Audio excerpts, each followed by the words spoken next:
네, 안녕하세요. 오늘은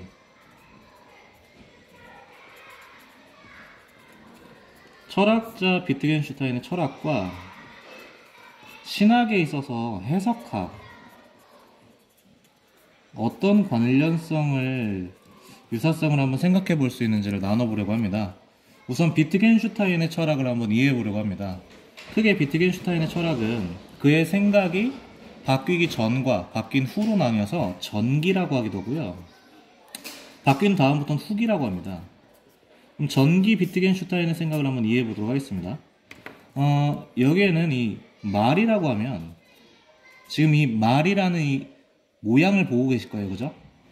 이 말이라고 하는 이 말이, 이 모양이 실제로 가리키고 있는 대상이 있다를 의미로 생각하는 겁니다. 이게 굉장히 좀 추상적일까 봐 제가 구체적인 예를 들겠습니다. 제가 자석이라고 이렇게 말을 했습니다. 얘가 이것만 있으면 안 되고 실제로 세상에 존재하는 자석을 가리킨다라고 생각을 하는 거예요. 근데 한번 생각해 볼게. 얘 자석이라고 했는데 얘를 가리킨다고 생각할 수도 있고 얘를 가리킨다고 생각할 수도 있잖아요. 그러면 의사소통을 할 때 혼란이 생길 수도 있어요. 그러면 그걸 없애주는 거예요. 예를 들어서 모든 사람들이 자석이라고 했을 때 우리가 떠올릴 수 있는 이미지, 그러니까 이 방금 전에 초록색 자석을 보시면 눈을 감고 초록색 자석을 마음속에 떠올릴 수가 있죠. 그럼 모두가 자석이라는 말을 들으면 이 초록색 자석을 떠올린다면, 그러니까 이런 식으로 각각의 단어와 모든 언어와 문법들이 우리의 이미지가 떠올릴 때 실제로 존재하는 동일한 것들을 떠올릴 수 있게 만들 수 있다면, 제가 이걸 이미지라고 했지만 감각하는 모든 거를 이 말과 똑같이 맞출 수 있다면, 실제로 존재하는 거를, 그러면 그림이 그려지듯이, 말을 들으면 모두에게 그림이 그려지듯이 그려질 수 있을 거예요. 그리고 의사소통에 있어서 싸움의 문제가 적어지고 잘 통하는 면이 생기겠죠. 그런데 후기에 있어서 이 사람들 생각이 바뀝니다. 왜 바뀌냐면 이 사람들은 시간에서 시작을 하기 때문에 이 시간 안에서 의미를 구성을 하는 거예요. 고정값이 아니라. 신학에서는 좀 차이가 있는데, 신학에서는 영원, 시간이 적용이 되지 않는 곳에서 시작을 하기 때문에 지식이 먼저 시작인데, 여기선 시간에서 시작이기 때문에 맥락과 상황에 따라서 뜻이 달라질 수 있습니다. 무슨 얘기느냐?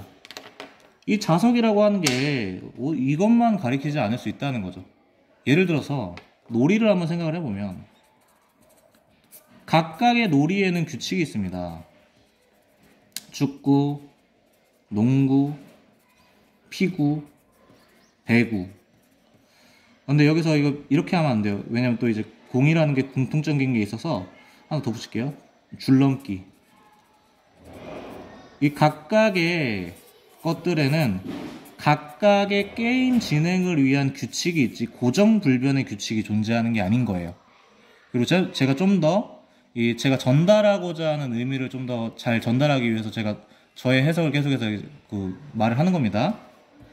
하나의 게임을 보더라도, 딱 예를 들어서 뭐 멀리뛰기를 보더라도 어떤 친구가 너무 잘 뛰면 그 사람의 줄을 좀 늦게 시작을 한다든지 게임의 원활한 진행을 위해서. 그러니까 중요한 건 뭐냐면 고정불변의 규칙은 없다. 고정불변의 그 언어가 가리키는 그 항상 우리가 떠올릴 수 있는 마음의 이미지가, 이 이미지는 소리도 포함할 수 있고 모든 감각을 뜻한다고 했습니다. 꼭 그림 그려듯이 모두에게 동일한 게 아니라 그 각각의 상황과 맥락에 따라서 다르게 구성될 수 있다입니다. 그러면 우리가 피구의 규칙을, 피구를 하는 사람들은 공통된 규칙을 갖고서 게임을 참여를 하잖아요. 배구하는 사람들은 배구의 규칙을 같이 게임을 참여를 하듯이 마치 이렇게 보는 거예요. 그래서 이 사람에게 비슷한 그 의미를 가질 수 있는 가능성의 토대가 되는 게 뭐냐? 비슷한 삶의 양식을 공유하고 있다면, 이게 비슷한 규칙을 같이 공유하듯이 뭔가 같은 의미를 공유할 가능성을 갖습니다. 왜 제가 가능성이라 하냐면 결국에는 이 비슷한 삶의 양식 가운데서도 이게 뭐야 라고 아는 능력은 인간 정신이 있다는 거예요. 제가 아까도 예시를 들었지만 우리가 자석을 보면 얘에 대해서 얘가 실제로 뭔지 모른단 말이에요. 어떤 얘기냐면 빛이 항상 우리 눈에 들어와서 뇌로 가서 이미지를 구성을 한 거지 얘가 실제로 뭔지는 함부로 말할 수가 없죠. 그래서 비트겐슈타인 같은 경우에 실제로 존재하는 세상에 존재하는 가리키는 대상이 있어야 되는데 가리키는 대상을 말할 수 없는 거 신 이러면 말할 수 없는 거에 대해선 입을 다물어야 된다. 이래서 이런 쪽으로 나온 게 아닌가 개인적으로 생각을 합니다. 근데 어쨌든 이 이미지를 구성하는 게 정신, 인간 정신이 능력이 있다고 보기 때문에 결국에는 여기서 뭐가 되냐면 해석에 열려 있다. 같은 이거에 참여하면 그래도 공통적인 것 뭐냐면 결국에는 제가 궁극적으로 말하고자 하는 건 여기서는 되게 상대적이라 그러니까 비슷하면서도 상대적인 걸 말한다라는 걸 좀 중점으로 하고 싶어서 나눈 건데 어떤 사람의 개념이 이 사람은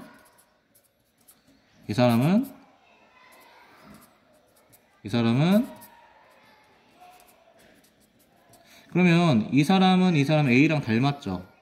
그리고 이 사람은 또 이 사람 D랑 닮았죠. 여기는 ED가 닮았고 각각의 모두가 겹치는 게 있어요. A, B가 닮았고 여기 C가 닮았고 여기는 뭐 A가 닮았고 모두가 다 닮았어요. 모아놓으면 뭔가 다 비슷한 것 같아요. 근데 완벽한 교집합이 없어요.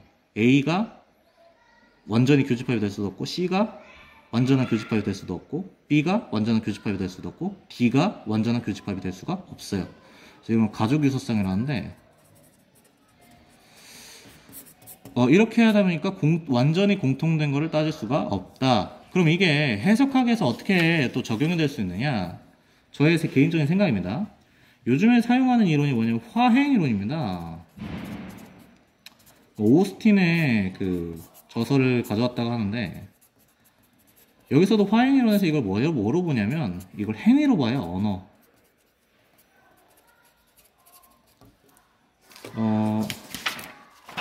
실제로 어떤 고정된 규칙이 있는 것이 아니라 행위, 그 행위인데 거기에서 뭔가 상황과 조건과 맥락을 따져야 됩니다. 그러니까 이 전에 있던 거라고 한다면 그 전에 전기 비트겐슈타인이라고 한다면 그러니까 언어가 가리키는 그 표상, 그러니까 이미지를 떠올리는 그 표상이라는데 그걸 정리하고 문법적으로 잘 정리하는 거에 집중을 했다면 여기서는 이제 뭐까지도 고려하냐면 실제 행위 가운데 맥락 가운데서 어떻게 의미가 구성될 수 있는까지도 같이 고려를 하는 거죠. 그러면 여기서 또 하나의 중요한 생각해 볼 점이 나오는데 그것이 무엇이냐? 저는 이렇게 생각을 합니다. 해석학에서 우리가 생각을 할 때 우리가 사실 중세교회라고 하면 그 당시 종교개혁 이전에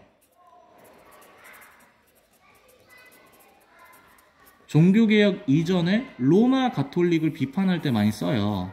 그럼 어떻게 쓰냐면 이 중세교회가 이성으로 생각을 했을 때 스콜라주의로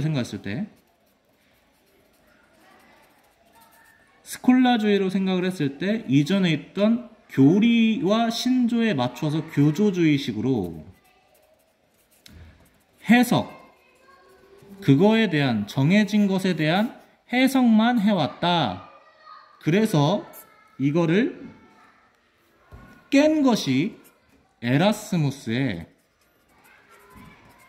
역사적, 문법적 해석이다 라고 하는데 이 어떤 느낌을 드냐면 맥락을 따지기 전에 그러니까 우리가 이런 실제 행위구나 삶에서 그 어떤 규칙이 정해져 있는 게 아니라 실제 맥락 가운데서 규칙이라는 건 정해져 있는 거구나 라는 걸 보기 전에 비트겐슈타인의 생각처럼 각각의 언어가 지칭하고 있는 그 실제 의미를 굉장히 잘 알고 문법적으로 잘 알고 그것이 어떤 건지 잘 알아야겠다로 나왔고 그 다음에 이제 여기서는 이제 그 쭉 이제 해석학의 역사가 있죠. 뭐 이성 계몽주의가 나왔다고 하는데 여기서 이성이죠.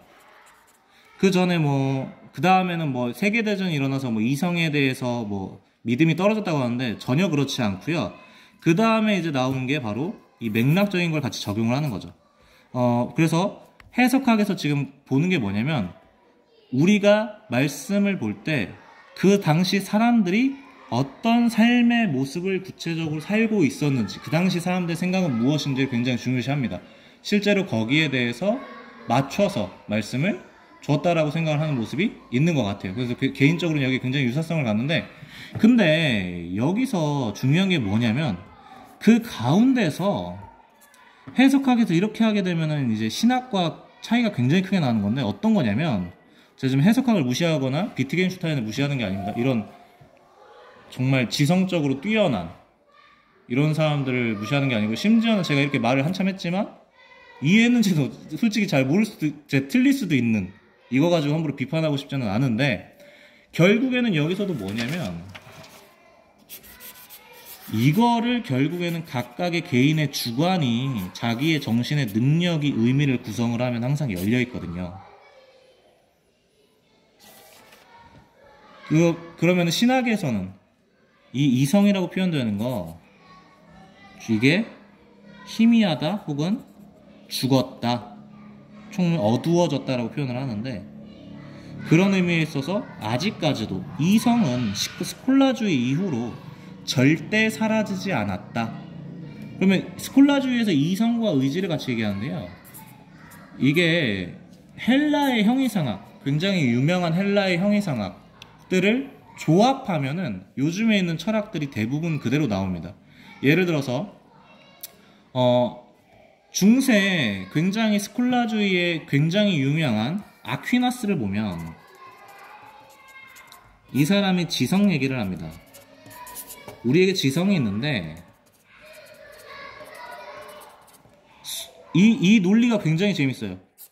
우리의 지성이 무언가 경험하는 것을 그대로 알면은 본유관념이 없는 이상 불가능하기 때문에, 지금 본유관념이 없으면 무언가를 그대로 알면 안 된다고 자기가 자기 입으로 얘기를 합니다.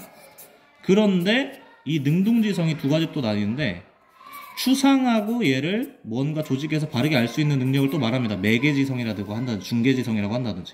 무슨 얘기냐면, 우리가 무언가를 본유관념을 없으면 경험한 것에 대해서 완전히 받아들일 수 없으니까 뭐하냐면, 우리가 받아들이는 것을 받아들일 수 있게 추상하고 만드는 능력을 상정을 합니다. 이게 서로 사실은 제가 봤을 때 안 맞거든요. 얘가 본유관념이 없으면 그 지식을 부여하거나 지식을 뽑아내거나 지식을 만들거나 자기가 아는 거니까 이게 안 맞는데, 여기서는 지성이라는 단어를 썼지만 그 후에 칸트나 헤겔을 보면 이성과 오성이란 말을 쓰는데 상당히 유사합니다. 상당히 유사한 그 모습을 띠고요. 결국에는 인간의 정신이 그런 능력이 있는 거죠. 헤겔 같은 경우에는 칸트에서 한 걸음 더 나아가서 이제 우리가 이 세상에 대해서 모른다고 하면 안 되니까 플라톤의 사상을 완전히 부활시키죠. 우리가 이데아에 참여하고 있는 정신적인 이성의 능력이 있다면 우리가 지성적으로 결국에는 틀린 것들을 고쳐가면서 발전해 나갈 수 있는 거 아니냐. 왜? 이성이 그런 능력을 갖고 있으니까. 라고 하는데 어쨌든 굉장히 비슷한데, 그럼 그 이후에 쇼펜하우어 보면, 뭐 이후라고 하기는 그렇고 같이 겹치는 시기라고 하겠습니다. 쇼펜하우어 뭐 요즘에 동물윤리나 이런 쪽으로 보면 의지의 철학이라고 하는데, 이것도 굉장히 재밌습니다. 이 이성이나 이런 지성적인 면들은 뭐냐면 공통된 형식이에요. 그럼 공통된 형식이니까 어떤 것들을 공통되게 할 수 있단 말이에요. 또 반대로 뭐냐면 얘는 모든 것이 공통되지 않은 거예요. 공통되지 않고 무규정되지 않았기 때문에 모두에게 적용될 수 있는 거예요. 왜? 모두에게 무규정적인 거니까. 그런 식으로 하는 거를 전개를 해 나간단 말이에요. 근데 이게 어디 거냐면 이게 스콜라주의입니다. 이게 아리스토텔레스 철학이고 이게 아리스토텔레스 이전 철학자들이 갖고 있던 형인상학으로 가지고 나온 거란 말이에요. 그리고 여기서 교조주의적인 해석이라고 하면 좀 안 맞을 수 있는 게 어떤 거냐면, 루터와 칼빈을 두고 에라스무스와 같이 묶어서 이런 교조주의적인 스콜라주의적인 해석을 되게 전통에만 너무 의지하는 거를 굉장히 싫어했다 혹은 반대했다 혹은 해체했다라는 식으로 만일에 바라본다면 생각해 볼 게 뭐냐면, 칼빈의 기독교 강요가 사도신경 해설 같은 거예요. 혹은 사도신경의 형식을 따랐다라고 볼 수 있고요. 칼빈의 제네바 유리문답, 어린이들을 가르쳐주는 그 교리에서 사도신경을 가르칩니다. 어떤 얘기를 하고 싶냐면, 완전히 여기서 말하는 이 교조주의랑 우리가 말하는 거랑 다르다는 거예요. 어떤 거냐면 여기서 말하는 교조주의는 아리스토텔레스 철학과 헬라의 형이상학들의 해석이 계속 나온 거고, 그걸 계몽주의가 또다시 헬라의 형이상학으로 다른 식으로 전개를 했고, 다른 식이라고 하지만 결국엔 같죠. 지성과 이성에서 같은 모습을 보이죠. 그 다음에 또 나오는 게 또 역시 같은 모습이 나오고 있습니다. 그러면 실제로 기독교 강요나 이쪽은 루터나 이쪽은 모든 전통을 거부했던 것이 아니고 사도들의 전통 위에서, 바른 전통 위에서 개혁적으로, 그러니까 해체와, 이건 제 표현입니다. 왜 제가 이런 말을 하냐면, 이 비트겐슈타인적인 거나 화행이론이나 뭐 이제 해석학이나 이런 신학적인 전개를 하시는 분들 보면 뭐 저희는 자유주의자라고 쉽게 비판은 하지만 지성적으로 너무나도 똑똑하니까 이런 생각이 드는 거예요. 아, 저렇게 똑똑한 사람들이 왜 전통적인 교리나 신조에 대해서는 저렇게까지 공부를 안 했을까라는 생각이 드는 거죠. 근데 이거 한편으로 또 이해가 되는 게, 제가 이렇게 한참 얘기했지만 철학이나 이런 거를 공부하시는 분들 중에서는 오히려 얘 왜 좀 왜곡하고 있네 이런 게 있을 수도 있잖아요. 그런 면으로 생각하면 뭐 또 이해가 되기도 하는데, 좀 아쉬워서 바른 전통 위에서 아무것도 공통되는 것이 없는 것이 아니라 항상 그것이 바른 것들이 있는데, 그러니까 바른 것과 옳은 것과 옳지 않은 것이 있다면 옳은 것들을 계속해서 나가는 그 방식으로 봤을 때, 이걸 온전히 이걸 없애고 이렇게 하는 방식으로 봤을 때 조금 더 이 전통적인 거를 그냥 너무 이렇게 넣어버려서 발목을 잡는다라는 식으로 하기보다는 이거를 정말 제대로 해서 함께 나아가는 식으로 생각을 하면 좋지 않을까라는 생각이 들어서 이거 한번 나눠보게 되었습니다. 그래서 개인적으로 생각했을 때는 진화론적인 생각, 그러니까 자연의 사다리를 생각하는 진화론적 철학적인 생각을 말하는 겁니다. 지금 현재 말하는 자연의 사다리, 그러니까 온전한 목적을 향해서 발전해서 나아간다라는 생각을 빼버린 그 과학적인 걸 말하는 게 아니라 철학적인 생각으로 보면 뭐가 있냐면, 성경을 볼 때 이 진화론, 그러니까 이런 목적을 갖고서 발전한다는 식의 자연의 사다리 개념으로 바라보는 걸 바라보니까, 옛날의 성경은 아메바, 원숭이, 사람, 그러니까 66권이 완성됐을 때는 이렇게 완성됐는데 원형적이고 원초적인 못난 모습이 있었다. 이게 무엇이냐? 라고 찾는다고 하는데, 저는 개인적으로 그게 아니라, 아메바가 아니라 아기, 청소년, 어른. 그러니까 기능적으로 모자라다, 뭐 아니면 뭐 애기 피부가 더 좋다, 그런 걸 얘기하려는 게 아니라, 아기도 사람이죠. 청소년도 사람이죠. 어른도 사람이죠. 근데 크기에선 차이가 있죠. 어떤 얘기하고 싶냐면, 여기 뭐 성경이 뭐 아직 권으로 하지 않았어요. 구전으로만 돼 있었어요. 혹은 뭐 한 권 정도 있어요. 여기 66권이에요. 차이가 나지만 그 당시에 있었던 말씀도 결코 열등한 것이 아니라 온전한 하나님 말씀, 지금도 온전한 하나님 말씀, 질에서는 차이가 없지만 양에서 이렇게 차이가 나는 쪽으로 해서 이렇게 차이를 한번 나눠봤습니다. 그래서 결국에는 인간의 정신이 이거를 알 수 있다가 아니라 결국에는 하나님의 성령의 조명으로 알 수 있어야 된다라고 볼 수도 있고, 바로 그렇기 때문에 우리가 전통을 그대로 완전히 교조주의라는 것으로 개혁 없이 하는 것이 아니라 전통 위에서 공부하는 쪽으로 하는 것이 어떨까, 그냥 개인적으로 공부하다 느낀 점을 나눠봤습니다. 네, 항상 틀린 점 있으면 많이 알려주시면 감사하겠습니다. 네, 부족한 나눔 봐주셔서 감사합니다. 감사합니다.